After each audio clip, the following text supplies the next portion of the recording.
The House of Mapuhi by Jack London. Despite the heavy clumsiness of her lines, the Jorai handled easily in the light breeze, and her captain ran her well in before he hove to just outside the suck of the surf. The atoll of Hikiru lay low on the water, a circle of pounded coral sand 100 yards wide, 20 miles in circumference, and from 3 to 5 feet above high water mark. On the bottom of the huge and glassy lagoon was much pearl shell, and from the deck of the schooner, across the slender ring of the atoll, the divers could be seen at work. But the lagoon had no entrance for even a trading schooner. With a favoring breeze, cutters could win in through the tortuous and shallow channel, but the schooners lay off and on outside and sent in their small boats. The Jorai swung out a boat smartly, into which sprang half a dozen brown-skinned sailors clad only in scarlet loincloths. They took the oars, while in the stern sheets at the steering sweep stood a young man garbed in the tropic white that marks the European. The golden strain of Polynesia betrayed itself in the sun-gilt of his fair skin and cast up golden sheens and lights through the glimmering blue of his eyes. Raol he was, Alexander Raol, youngest son of Marie Raol, the wealthy quarter caste, who owned and managed half a dozen trading schooners similar to the Jorai. Across an eddy just outside the entrance, and in and through and over a boiling tide drip, the boat fought its way to the mirrored calm of the lagoon. Young Raol leaped out upon the white sand and shook hands with a tall native.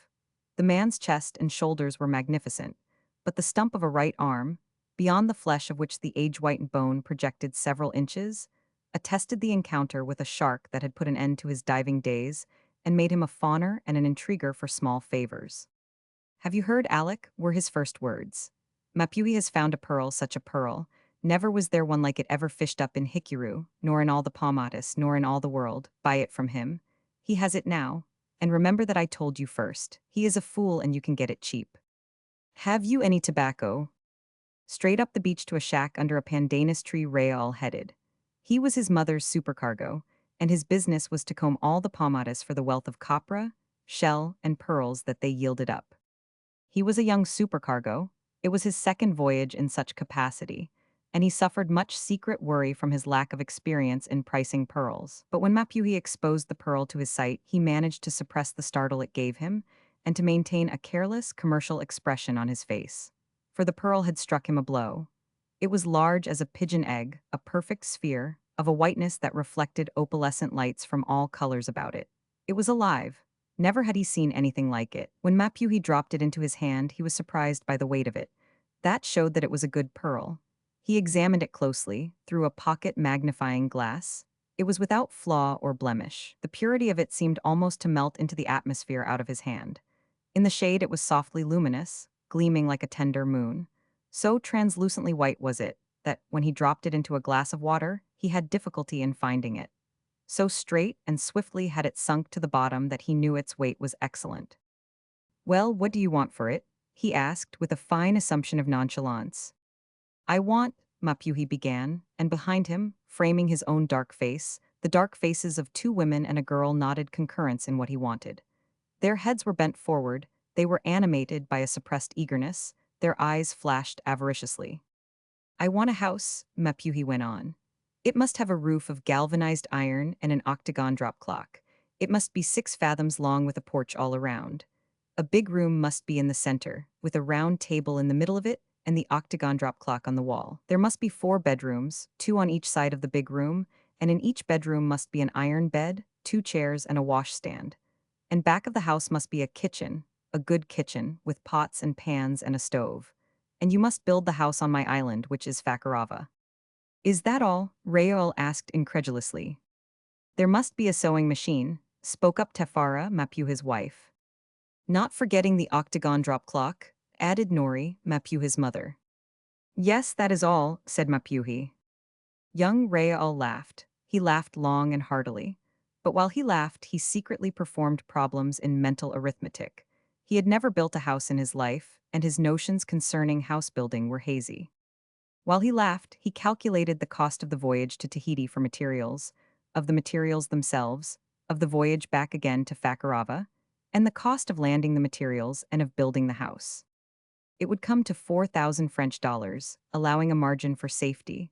4,000 French dollars were equivalent to 20,000 francs. It was impossible. How was he to know the value of such a pearl? 20,000 francs was a lot of money, and of his mother's money at that. Mapuhi, he said, you are a big fool, said a money price. But Mapuhi shook his head, and the three heads behind him shook with his. I want the house, he said. It must be 6 fathoms long with a porch all around. Yes, yes, Rael interrupted. I know all about your house, but it won't do. I'll give you 1,000 Chile dollars. The four heads chorused a silent negative. And 100 Chile dollars in trade. I want the house, Mapuhi began. What good will the house do you? Rael demanded. The first hurricane that comes along will wash it away, you ought to know. Captain Raffi says it looks like a hurricane right now. Not on Fakarava, said Mapuhi. The land is much higher there. On this island, yes. Any hurricane can sweep Hikuru. I will have the house on Fakarava. It must be 6 fathoms long with a porch all around. And Rael listened again to the tale of the house. Several hours he spent in the endeavor to hammer the house obsession out of Mapuhi's mind, but Mapuhi's mother and wife, and Ngakura, Mapuhi's daughter, bolstered him in his resolve for the house. Through the open doorway, while he listened for the 20th time to the detailed description of the house that was wanted, Rael saw his schooner's second boat draw up on the beach. The sailors rested on the oars, advertising haste to be gone. The first mate of the Gorai sprang ashore, exchanged a word with the one-armed native, then hurried toward Rael. The day grew suddenly dark as a squall obscured the face of the sun. Across the lagoon Rael could see approaching the ominous line of the puff of wind. Captain Raffi says you've got to get to Hell Aute here, was the mate's greeting. If there's any shell, we've got to run the risk of picking it up later on, so he says. The barometers dropped to 2970. The gust of wind struck the pandanus tree overhead and tore through the palms beyond, flinging half a dozen ripe coconuts with heavy thuds to the ground. Then came the rain out of the distance, advancing with the roar of a gale of wind and causing the water of the lagoon to smoke in driven windrows.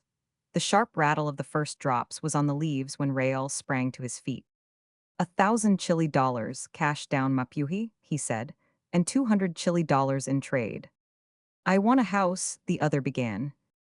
Mapuhi, Rael yelled in order to make himself heard. You are a fool. He flung out of the house and, side by side with the mate, fought his way down the beach toward the boat. They could not see the boat. The tropic rain sheeted about them so that they could see only the beach under their feet and the spiteful little waves from the lagoon that snapped and bit at the sand. A figure appeared through the deluge. It was Huru Huru, the man with the one arm. Did you get the pearl? He yelled in Rael's ear. Mapuhi is a fool, was the answering yell, and the next moment they were lost to each other in the descending water.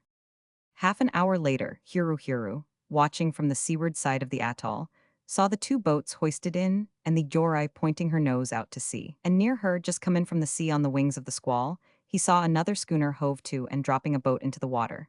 He knew her. It was the Orohena, owned by Toriki, the half-caste trader, who served as his own supercargo and who doubtlessly was even then in the stern sheets of the boat. Huru Huru chuckled. He knew that Mapuhi owed Toriki for trade goods advanced the year before. The squall had passed. The hot sun was blazing down, and the lagoon was once more a mirror. But the air was sticky like mucilage, and the weight of it seemed to burden the lungs and make breathing difficult. Have you heard the news, Toriki? Huru Huru asked. Mapuhi has found a pearl. Never was there a pearl like it ever fished up in Hikuru, nor anywhere in the Paumatus, nor anywhere in all the world. Mapuhi is a fool. Besides, he owes you money. Remember that I told you first. Have you any tobacco? And to the grass shack of Mapuhi went Toriki.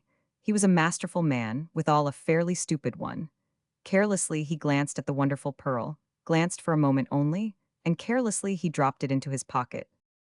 You are lucky, he said. It is a nice pearl, I will give you credit on the books. I want a house, Mapuhi began in consternation. It must be 6 fathoms. 6 fathoms your grandmother, was the trader's retort.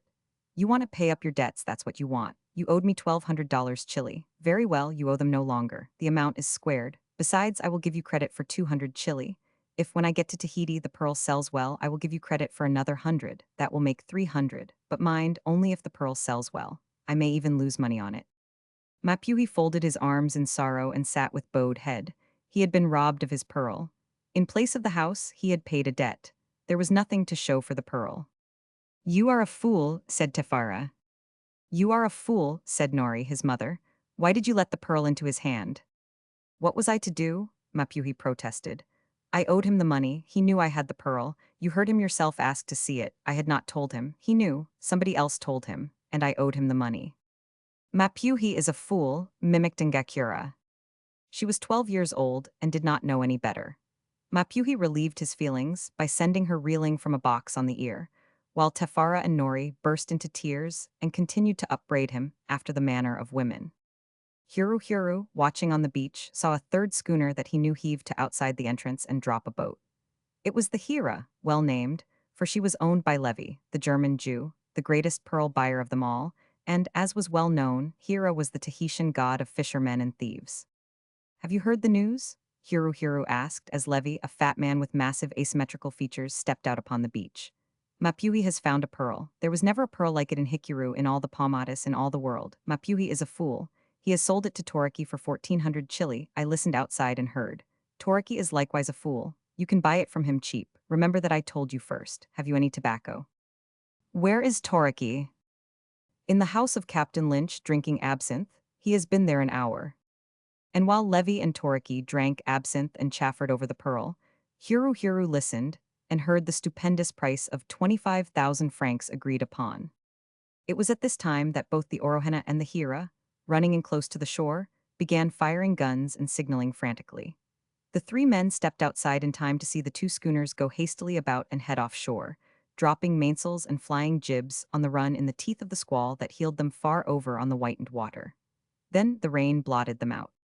They'll be back after it's over, said Toriki. We'd better be getting out of here. I reckon the glass has fallen some more, said Captain Lynch. He was a white-bearded sea captain, too old for service, who had learned that the only way to live on comfortable terms with his asthma was on Hikuru. He went inside to look at the barometer. Great God! They heard him exclaim and rushed in to join him at staring at a dial, which marked 2920. Again they came out, this time anxiously to consult sea and sky.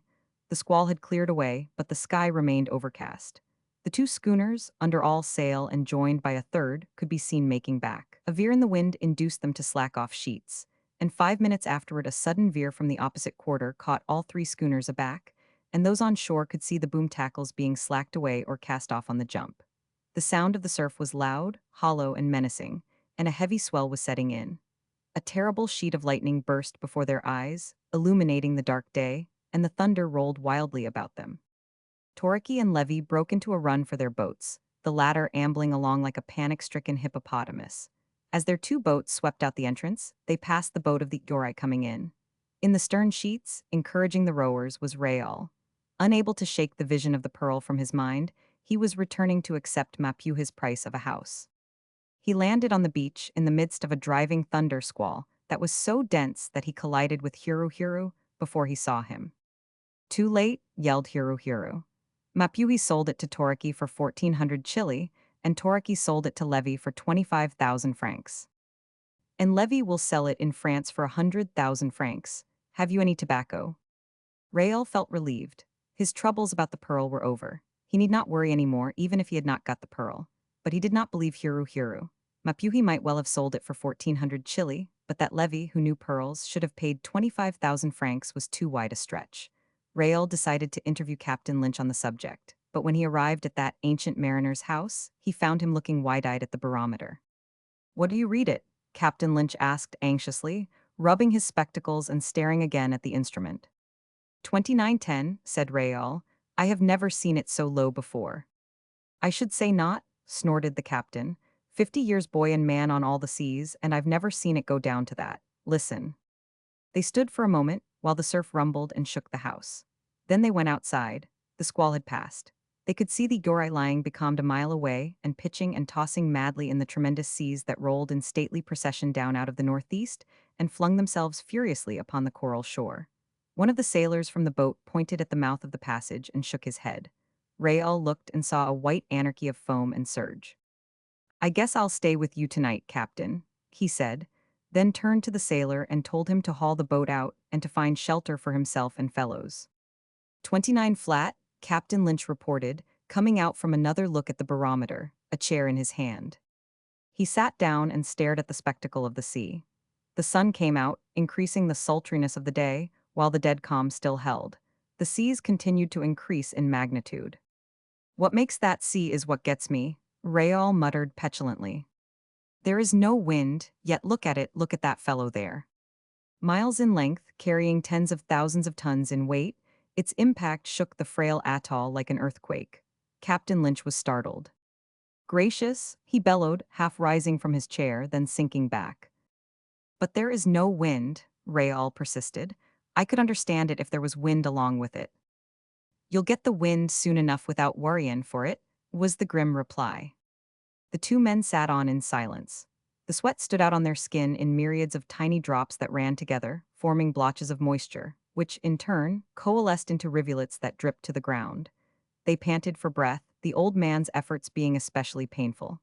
A sea swept up the beach, licking around the trunks of the coconuts and subsiding almost at their feet. Way past high water mark, Captain Lynch remarked, and I've been here 11 years. He looked at his watch. It is 3 o'clock. A man and woman, at their heels a motley following of brats and curs, trailed disconsolately by. They came to a halt beyond the house, and, after much irresolution, sat down in the sand. A few minutes later another family trailed in from the opposite direction, the men and women carrying a heterogeneous assortment of possessions. And soon several hundred persons of all ages and sexes were congregated about the captain's dwelling. He called to one new arrival, a woman with a nursing babe in her arms, and in answer received the information that her house had just been swept into the lagoon. This was the highest spot of land in miles, and already in many places on either hand, the great seas were making a clean breach of the slender ring of the atoll and surging into the lagoon. 20 miles around stretched the ring of the atoll, and in no place was it more than 50 fathoms wide. It was the height of the diving season, and from all the islands around, even as far as Tahiti, the natives had gathered. There are 1,200 men, women, and children here, said Captain Lynch. I wonder how many will be here tomorrow morning. But why don't it blow? That's what I want to know, Raoul demanded. Don't worry, young man, don't worry, you'll get your troubles fast enough. Even as Captain Lynch spoke, a great watery mass smote the atoll. The sea water churned about them 3 inches deep under the chairs. A low wail of fear went up from the many women. The children, with clasped hands, stared at the immense rollers and cried piteously. Chickens and cats, wading perturbedly in the water, as by common consent, with flight and scramble took refuge on the roof of the captain's house. A Paumotan, with a litter of newborn puppies in a basket, climbed into a coconut tree and 20 feet above the ground made the basket fast. The mother floundered about in the water beneath, whining and yelping. And still the sun shone brightly, and the dead calm continued. They sat and watched the seas and the insane pitching of the Yorai. Captain Lynch gazed at the huge mountains of water sweeping in until he could gaze no more. He covered his face with his hands to shut out the sight, then went into the house. 2860, he said quietly when he returned. In his arm was a coil of small rope. He cut it into 2 fathom lengths, giving one to Raoul, and, retaining one for himself, distributed the remainder among the women with the advice to pick out a tree and climb.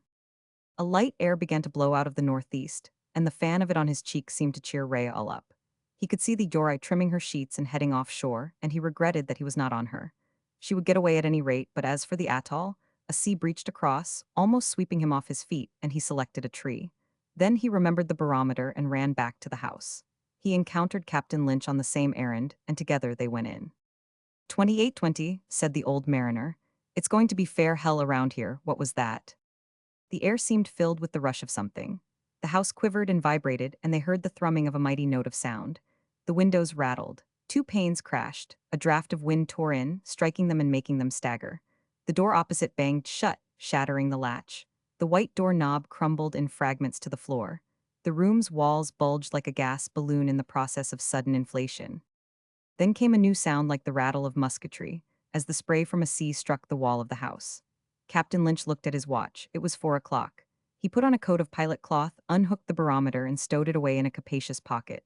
Again a sea struck the house with a heavy thud, and the light building tilted, twisted, quarter around on its foundation, and sank down, its floor at an angle of 10 degrees. Raoul went out first. The wind caught him and whirled him away. He noted that it had hauled around to the east. With a great effort he threw himself on the sand, crouching and holding his own. Captain Lynch, driven like a wisp of straw, sprawled over him. 2 of the Yorai's sailors, leaving a coconut tree to which they had been clinging, came to their aid, leaning against the wind at impossible angles and fighting and clawing every inch of the way.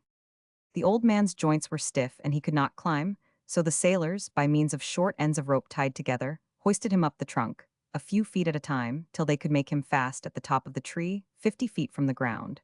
Rael passed his length of rope around the base of an adjacent tree and stood looking on. The wind was frightful.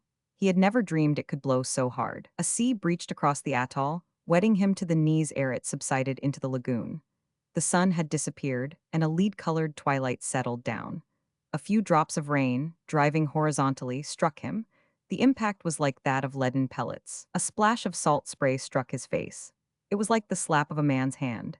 His cheeks stung, and involuntary tears of pain were in his smarting eyes. Several hundred natives had taken to the trees, and he could have laughed at the bunches of human fruit clustering in the tops. Then, being Tahitian-born, he doubled his body at the waist, clasped the trunk of his tree with his hands, pressed the soles of his feet against the near surface of the trunk, and began to walk up the tree. At the top, he found 2 women, 2 children, and a man. One little girl clasped a housecat in her arms. From his eyrie, he waved his hand to Captain Lynch, and that doughty patriarch waved back. Raoul was appalled at the sky. It had approached much nearer, in fact, it seemed just over his head, and it had turned from lead to black. Many people were still on the ground, grouped about the bases of the trees and holding on. Several such clusters were praying, and in one the Mormon missionary was exhorting. A weird sound, rhythmical, faint as the faintest chirp of a far cricket, enduring but for a moment, but in the moment suggesting to him vaguely the thought of heaven and celestial music, came to his ear. He glanced about him and saw, at the base of another tree, a large cluster of people holding on by ropes and by one another. He could see their faces working and their lips moving in unison. No sound came to him, but he knew that they were singing hymns. Still the wind continued to blow harder. By no conscious process could he measure it, for it had long since passed beyond all his experience of wind, but he knew somehow, nevertheless, that it was blowing harder. Not far away a tree was uprooted, flinging its load of human beings to the ground. A sea washed across the strip of sand, and they were gone. Things were happening quickly. He saw a brown shoulder and a black head silhouetted against the churning white of the lagoon. The next instant that, too, had vanished. Other trees were going, falling, and crisscrossing like matches. He was amazed at the power of the wind. His own tree was swaying perilously. One woman was wailing and clutching the little girl, who in turn still hung onto the cat. The man, holding the other child, touched Raoul's arm and pointed. He looked and saw the Mormon church careering drunkenly 100 feet away. It had been torn from its foundations, and wind and sea were heaving and shoving it toward the lagoon. A frightful wall of water caught it, tilted it, and flung it against half a dozen coconut trees. The bunches of human fruit fell like ripe coconuts. The subsiding wave showed them on the ground, some lying motionless, others squirming and writhing. They reminded him strangely of ants. He was not shocked. He had risen above horror. Quite as a matter of course, he noted the succeeding wave sweep the sand clean of the human wreckage.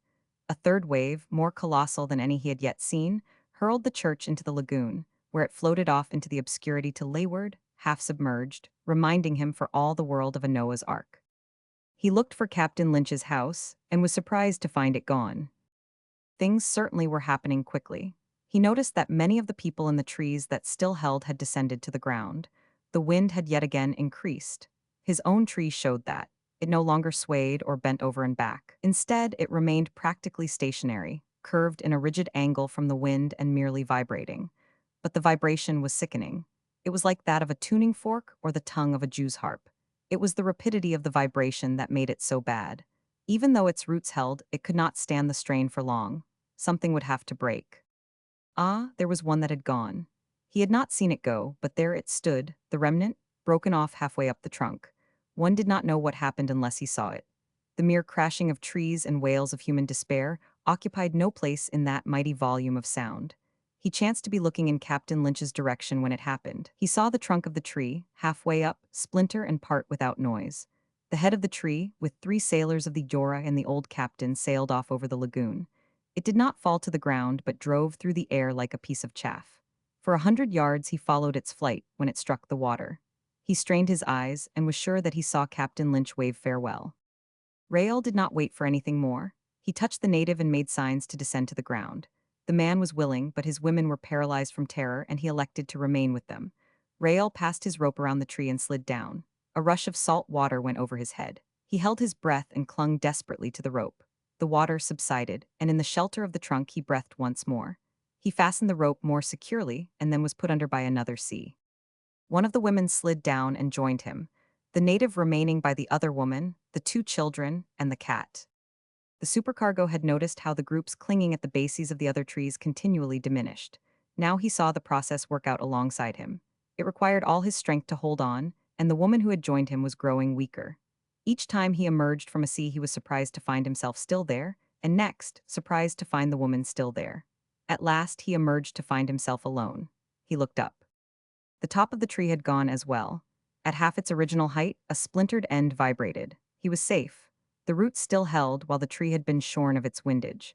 He began to climb up. He was so weak that he went slowly, and sea after sea caught him before he was above them. Then he tied himself to the trunk and stiffened his soul to face the night, and he knew not what. He felt very lonely in the darkness. At times it seemed to him that it was the end of the world and that he was the last one left alive. Still the wind increased. Hour after hour it increased. By what he calculated was 11 o'clock, the wind had become unbelievable. It was a horrible, monstrous thing, a screaming fury, a wall that smote and passed on but that continued to smite and pass on, a wall without end. It seemed to him that he had become light and ethereal, that it was he that was in motion, that he was being driven with inconceivable velocity through unending solidness. The wind was no longer air in motion. It had become substantial as water or quicksilver. He had a feeling that he could reach into it and tear it out in chunks as one might do with the meat in the carcass of a steer, that he could seize hold of the wind and hang on to it as a man might hang on to the face of a cliff.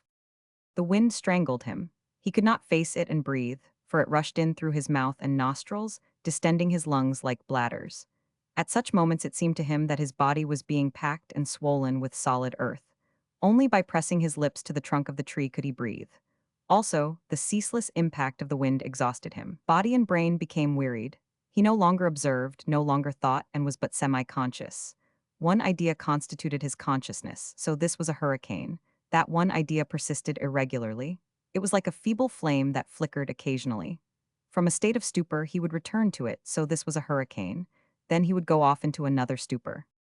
The height of the hurricane endured from 11 at night till 3 in the morning, and it was at 11 that the tree in which clung Mapuhi and his women snapped off. Mapuhi rose to the surface of the lagoon, still clutching his daughter Ngakura.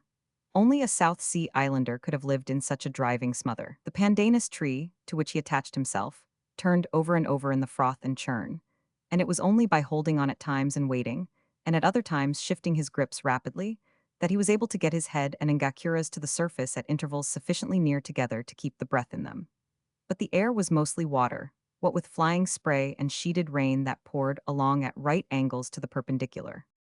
It was 10 miles across the lagoon to the farther ring of sand.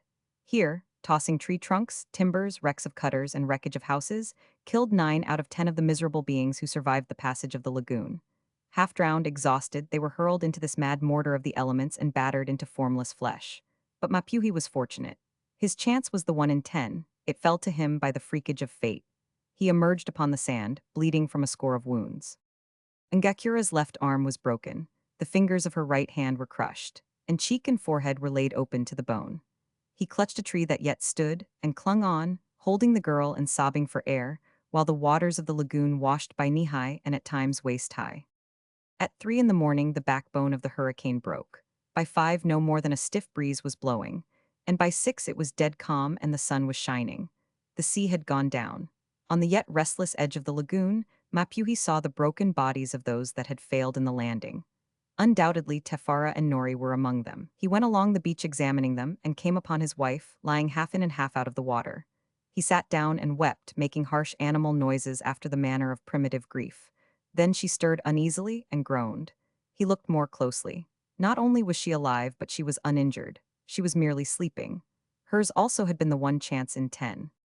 Of the 1,200, alive the night before, but 300 remained.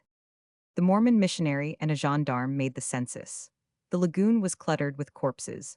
Not a house nor a hut was standing. In the whole atoll not 2 stones remained one upon another. 1 in 50 of the coconut palms still stood, and they were wrecks, while on not one of them remained a single nut. There was no fresh water. The shallow wells that caught the surface seepage of the rain were filled with salt. Out of the lagoon, a few soaked bags of flour were recovered. The The survivors cut the hearts out of the fallen coconut trees and ate them. Here and there they crawled into tiny hutches, made by hollowing out the sand and covering over with fragments of metal roofing. The missionary made a crude still, but he could not distill water for 300 persons. By the end of the second day, Rael, taking a bath in the lagoon, discovered that his thirst was somewhat relieved. He cried out the news, and thereupon 300 men, women, and children could have been seen, standing up to their necks in the lagoon and trying to drink water in through their skins. Their dead floated about them, or were stepped upon where they still lay upon the bottom. On the third day the people buried their dead and sat down to wait for the rescue steamers. In the meantime, Nori, torn from her family by the hurricane, had been swept away on an adventure of her own.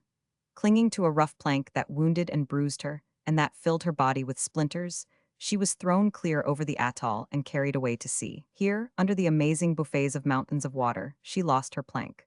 She was an old woman nearly 60, but she was Paumotan born, and she had never been out of sight of the sea in her life. Swimming in the darkness, strangling, suffocating, fighting for air, she was struck a heavy blow on the shoulder by a coconut.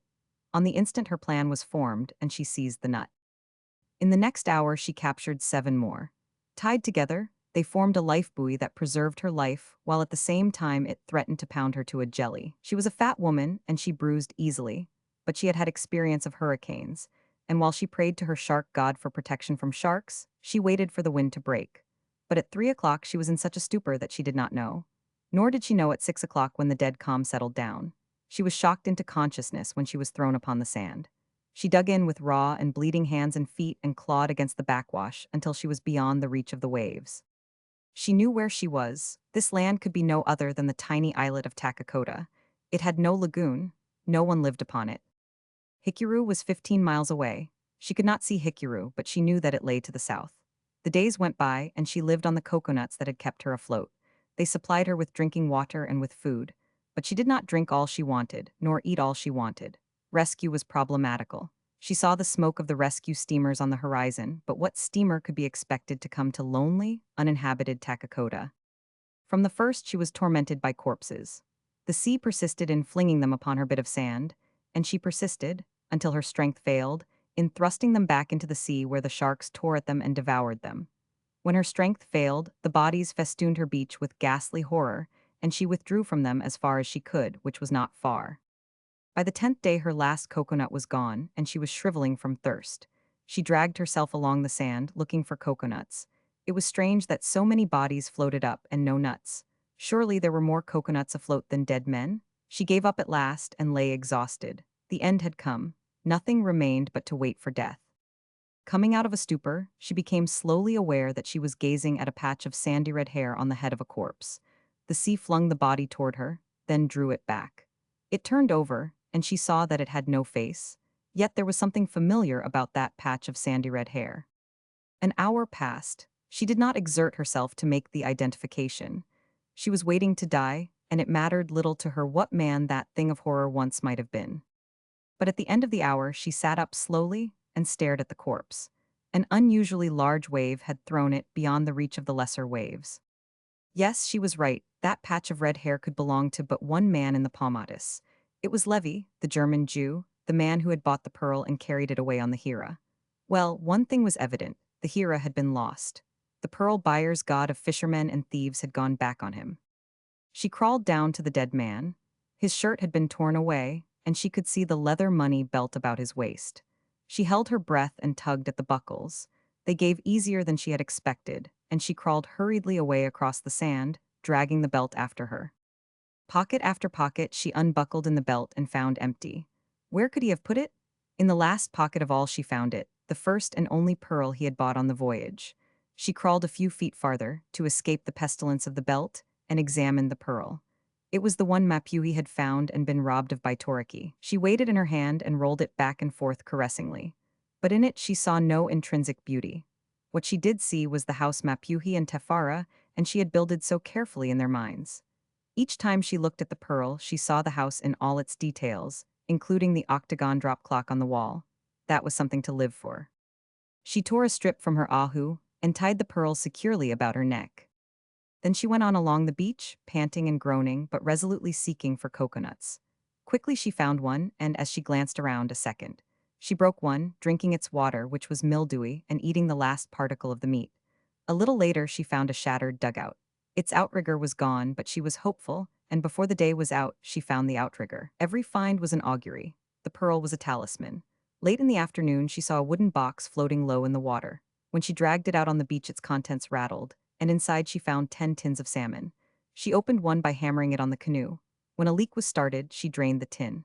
After that, she spent several hours in extracting the salmon, hammering and squeezing it out a morsel at a time. 8 days longer she waited for rescue. In the meantime, she fastened the outrigger back on the canoe, using for lashings all the coconut fiber she could find, and also what remained of her ahu. The canoe was badly cracked, and she could not make it watertight, but a calabash made from a coconut she stored on board for a bailer. She was hard put for a paddle. With a piece of tin, she sawed off all her hair close to the scalp. Out of the hair she braided a cord, and by means of the cord she lashed a 3-foot piece of broom handle to a board from the salmon case. She gnawed wedges with her teeth, and with them wedged the lashing. On the 18th day, at midnight, she launched the canoe through the surf and started back for Hikuru. She was an old woman. Hardship had stripped her fat from her till scarcely more than bones and skin, and a few stringy muscles remained. The canoe was large and should have been paddled by 3 strong men. But she did it alone, with a makeshift paddle. Also, the canoe leaked badly, and 1/3 of her time was devoted to bailing. By clear daylight she looked vainly for Hikuru. Astern, Takakota had sunk beneath the sea rim. The sun blazed down on her nakedness, compelling her body to surrender its moisture. 2 tins of salmon were left, and in the course of the day she battered holes in them and drained the liquid. She had no time to waste in extracting the meat. A current was setting to the westward. She made westing whether she made southing or not. In the early afternoon, standing upright in the canoe, she sighted Hikuru. Its wealth of coconut palms was gone. Only here and there, at wide intervals, could she see the ragged remnants of trees. The sight cheered her. She was nearer than she had thought. The current was setting her to the westward. She bore up against it and paddled on. The wedges in the paddle lashing worked loose, and she lost much time, at frequent intervals, in driving them tight. Then there was the bailing. 1 hour in 3 she had to cease paddling in order to bail, and all the time she drifted to the westward. By sunset Hikuru bore southeast from her, 3 miles away. There was a full moon, and by 8 o'clock the land was due east and 2 miles away. She struggled on for another hour, but the land was as far away as ever. She was in the main grip of the current. The canoe was too large, the paddle was too inadequate, and too much of her time and strength was wasted in bailing. Besides, she was very weak and growing weaker. Despite her efforts, the canoe was drifting off to the westward. She breathed a prayer to her shark god, slipped over the side, and began to swim. She was actually refreshed by the water and quickly left the canoe astern. At the end of an hour, the land was perceptibly nearer. Then came her fright. Right before her eyes, not 20 feet away, a large fin cut the water. She swam steadily toward it, and slowly it glided away, curving off toward the right and circling around her. She kept her eyes on the fin and swam on. When the fin disappeared, she lay face downward in the water and watched. When the fin reappeared, she resumed her swimming. The monster was lazy, she could see that. Without doubt, he had been well fed since the hurricane. Had he been very hungry, she knew he would not have hesitated from making a dash for her. He was 15 feet long, and one bite, she knew, could cut her in half. But she did not have any time to waste on him. Whether she swam or not, the current drew away from the land just the same. A half-hour went by, and the shark began to grow bolder. Seeing no harm in her, he drew closer, in narrowing circles, cocking his eyes at her impudently as he slid past. Sooner or later, she knew well enough, he would get up sufficient courage to dash at her. She resolved to play first. It was a desperate act she meditated. She was an old woman, alone in the sea and weak from starvation and hardship, and yet she, in the face of this sea tiger, must anticipate his dash by herself dashing at him. She swam on, waiting her chance. At last he passed languidly by, barely 8 feet away. She rushed at him suddenly, feigning that she was attacking him. He gave a wild flirt of his tail as he fled away, and his sandpaper hide, striking her, took off her skin from elbow to shoulder. He swam rapidly in a widening circle and at last disappeared.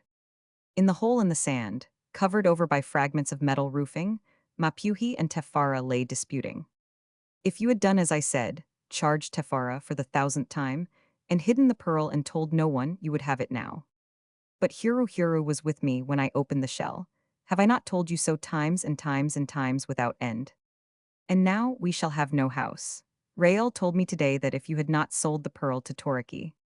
I did not sell it, Toriki robbed me. That if you had not sold the pearl, he would give you 5,000 French dollars, which is 10,000 Chile. He has been talking to his mother, Mapuhi explained. She has an eye for a pearl.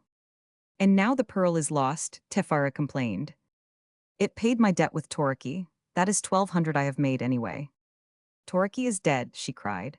They have heard no word of his schooner. She was lost along with the Jora and the Hira.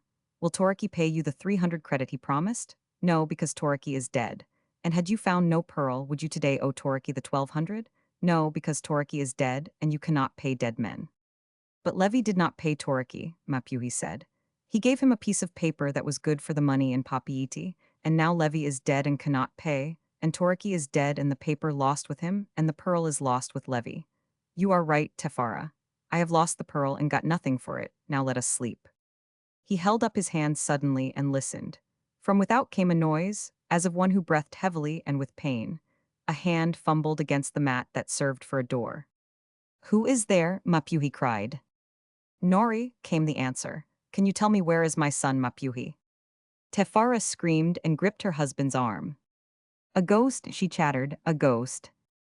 Mapuhi's face was a ghastly yellow. He clung weakly to his wife. Good woman, he said in faltering tones, striving to disguise his vice. I know your son well. He is living on the east side of the lagoon. From without came the sound of a sigh. Mapuhi began to feel elated. He had fooled the ghost. But where do you come from, old woman? He asked. From the sea, was the dejected answer.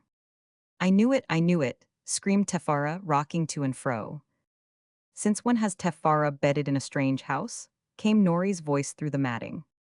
Mapuhi looked fear and reproach at his wife. It was her voice that had betrayed them. And since when has Mapuhi, my son, denied his old mother?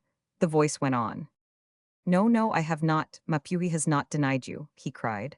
I am not Mapuhi. He is on the east end of the lagoon, I tell you. Ngakura sat up in bed and began to cry. The matting started to shake. What are you doing? Mapuhi demanded. I am coming in, said the voice of Nori. One end of the matting lifted. Tefara tried to dive under the blankets, but Mapuhi held onto her. He had to hold on to something. Together, struggling with each other, with shivering bodies and chattering teeth, they gazed with protruding eyes at the lifting mat. They saw Nori, dripping with sea water without her ahu, creep in. They rolled over backward from her and fought for Ngakura's blanket with which to cover their heads. You might give your old mother a drink of water, the ghost said plaintively. Give her a drink of water, Tefara commanded in a shaking voice. Give her a drink of water, Mapuhi passed on the command to Ngakura. And together they kicked out Ngakura from under the blanket. A minute later, peeping, Mapuhi saw the ghost drinking. When it reached out a shaking hand and laid it on his, he felt the weight of it and was convinced that it was no ghost. Then he emerged, dragging Tefara after him, and in a few minutes all were listening to Nori's tale. And when she told of Levi and dropped the pearl into Tefara's hand, even she was reconciled to the reality of her mother-in-law. In the morning, said Tefara, you will sell the pearl to Raoul for 5,000 French. The house, objected Nori. He will build the house, Tefara answered. He weighs it will cost 4,000 French. Also will he give 1,000 French in credit, which is 2,000 Chile. And it will be 6 fathoms long, Nori queried. I, answered Mapuhi, 6 fathoms. And in the middle room will be the octagon drop clock. I, and the round table as well. Then give me something to eat, for I am hungry, said Nori complacently. And after that we will sleep, for I am weary. And tomorrow we will have more talk about the house before we sell the pearl. It will be better if we take the 1,000 French in cash. Money is ever better than credit in buying goods from the traders.